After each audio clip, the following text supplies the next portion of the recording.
Pierre et la sorcière de Gilles Bizouerne et Roland Garrigue. Il était une fois, alors je précise, rien qu'une fois, faudra pas demander deux fois l'histoire. Bon, donc il était donc une fois, une sorcière. Que dis-je, une sorcière, mais une terrible sorcière, qui vivait dans une forêt près d'un village.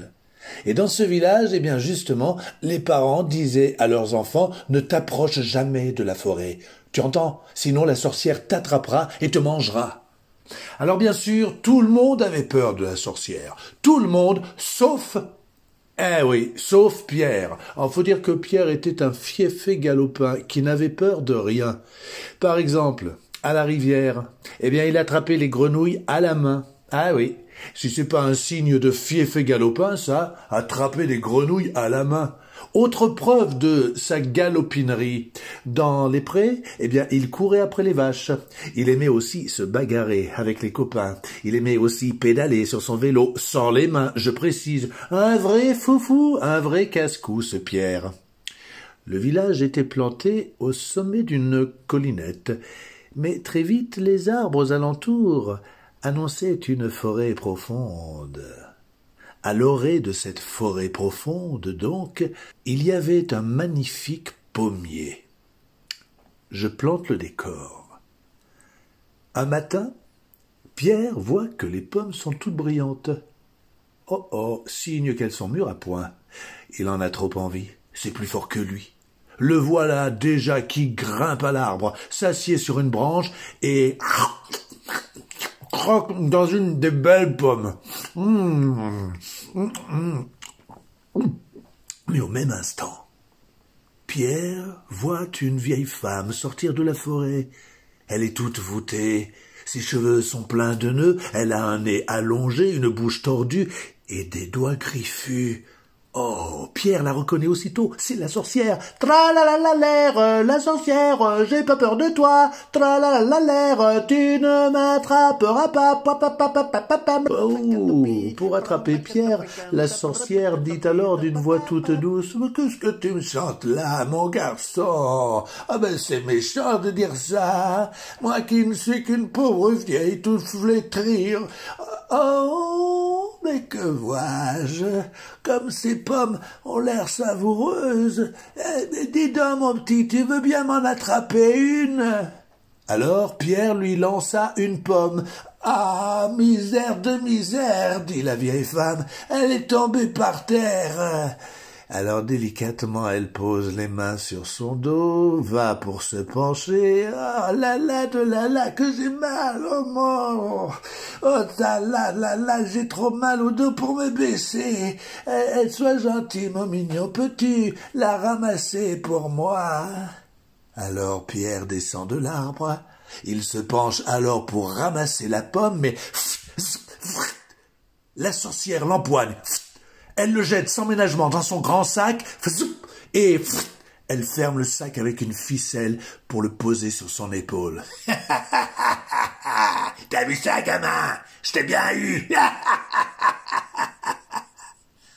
Et la sorcière s'enfonce dans la forêt, une forêt profonde, une forêt sombre. Elle marche en ricanant, elle marche en chantonnant, le cœur léger. Je vais me régaler, croquis, croquis, croquat. Enfermé dans le sac, Pierre n'est pas du tout rassuré. Son cœur bat fort dans le noir. Croquis, croquat, c'est moi la plus rusée. On peut bien le dire, Pierre a peur. Mais voilà qu'en chemin, la sorcière a envie de faire pipi. Elle pose donc le sac et se met en quête d'un buisson pour assouvir son besoin pressant. Croquis, croquis, croquat. Pierre entend les pas de la sorcière qui s'éloigne. Aussitôt, il fouille dans sa poche. Il attrape son petit couteau, fait une petite incision dans le sac, touche juste un petit trou pour passer sa petite main à travers l'ouverture du sac et il coupe la ficelle. Vite, il sort du sac et met à la place une grosse bûche, des feuilles mortes, puis il referme le sac avec le bout de ficelle qui reste et se sauve à toutes jambes.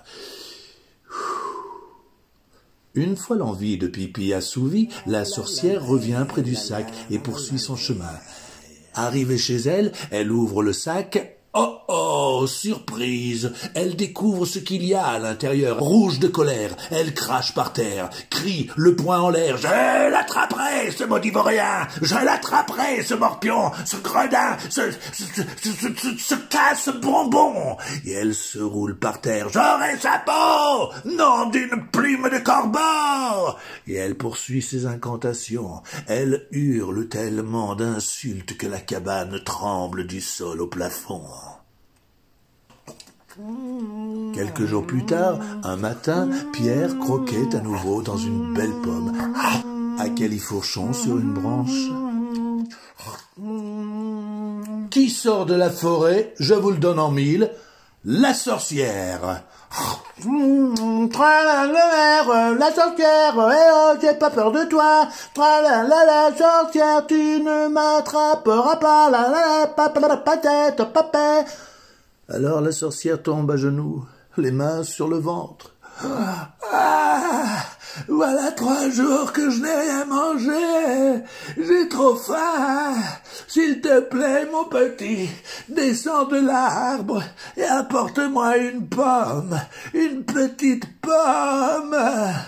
C'est ça, et répond Pierre. Je te crois pas, sorcière. Tu vas encore une fois m'attraper comme la dernière fois? Ah, mais qu'est-ce que tu m'as imaginé, mon petit? C'était juste pour jouer la dernière fois. D'ailleurs, qu'est-ce que j'ai pu rire en arrivant chez moi et en ouvrant le sac? Oh, mais j'ai trop mal pour rire, là. Oh, quel fripon, ce petit garçon, je disais. Il m'a bien eu. Mais aujourd'hui, je t'assure, j'ai faim. Je meurs de faim, je t'en supplie. Apporte-moi une pomme. J'ai faim. Oh, c'est bon, je te l'apporte, dit Pierre, mais t'essaieras pas de m'attraper, hein? Non! Ah ben, c'est bon, promis? Oui! C'est bon. Alors Pierre descend de l'arbre, méfiant, mais pas suffisamment. La sorcière est rapide comme l'éclair. Elle l'empoigne et le jette dans le sac pour aussitôt s'empresser de le fermer. « Ah, je te tiens, sale gamin !» Et la sorcière s'enfonce dans la forêt profonde. Elle marche en ricanant, marche en chantonnant. Mais si le chemin est long, la sorcière, elle, est fatiguée. Elle pose le sac au pied d'un arbre. Croquis. Voilà, croquin. J'ai un point de côté, moi. S'allonge à côté du sac et finit par s'endormir.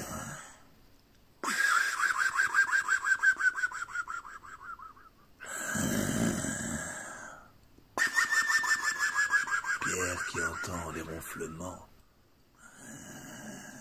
aussitôt attrape son petit couteau, coupe la ficelle et sort du sac. Sans un bruit, il le remplit de cailloux, le referme et s'enfuit.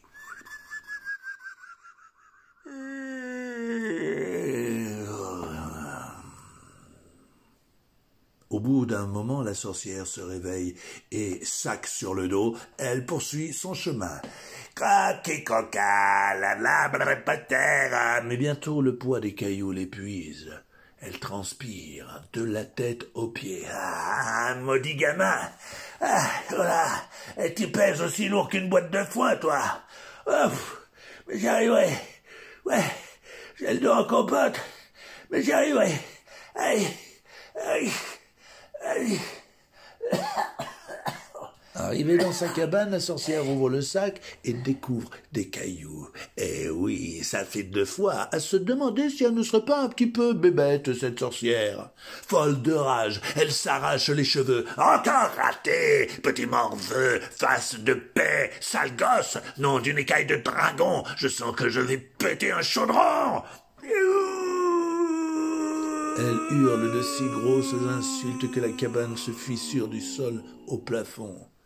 Mais c'est depuis ce jour, surtout, que la sorcière, cachée derrière le fameux pommier, attend.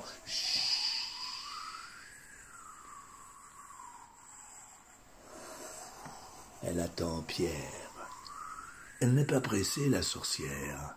Elle a tout son temps.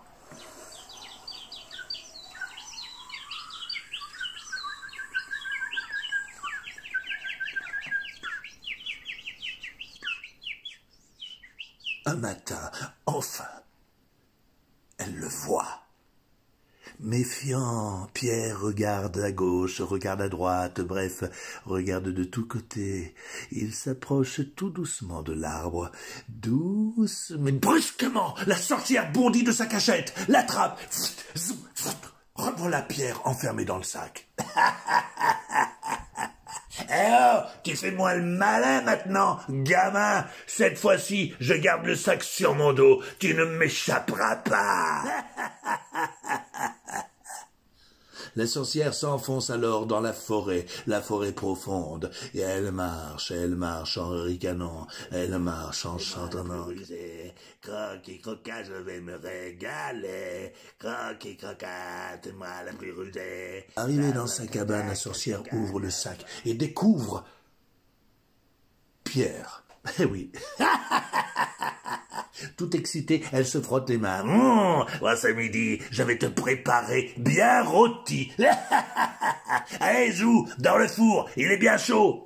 D'accord, dit Pierre, je veux bien, mais alors comment je fais pour entrer dans le four, moi? Oh là là là là, mes triples nouilles, répond la sorcière. Mais c'est pas croyable de voir à quel point les gamins d'aujourd'hui ne sont pas dégourdis. Je vais te montrer, moi, comment que c'est qu'on fait. D'abord, voilà, prends-en de la graine, hein. Mais c'est pourtant simple. Tu fais comme ça. Et alors les sorcières s'accroupit. Et puis maintenant, tu fais comme ça. Passe la tête dans le four. Et tu m'entends toujours? Pour montrer à Pierre comment qu'on fait. Et c'est alors que, flan! Pierre lui donne un bon coup de pied aux fesses. La sorcière bascule dans le four. Il referme la porte derrière elle en s'assurant à bien mettre le verrou. Et voilà le travail. La sorcière brûle tout entière. Morte, la sorcière? Bon débarras. Plus de sorcières. Vive Pierre! Ouais, vive Pierre! Maintenant au village on entend des rires. On entend des chants. Tout le monde s'amuse. La vie est devenue un jour de fête pour les petits comme pour les grands. Alors, il paraît, à vérifier, mais il paraît que Pierre a entendu parler d'un château fort, mais alors vraiment fort, le château, dans lequel vivait un géant, et très géant à tel point que personne n'ose s'en approcher, et qui serait le gardien d'un trésor très... tout ça pour dire que c'est un très bon sujet pour de nouvelles aventures. Non, vous ne trouvez pas?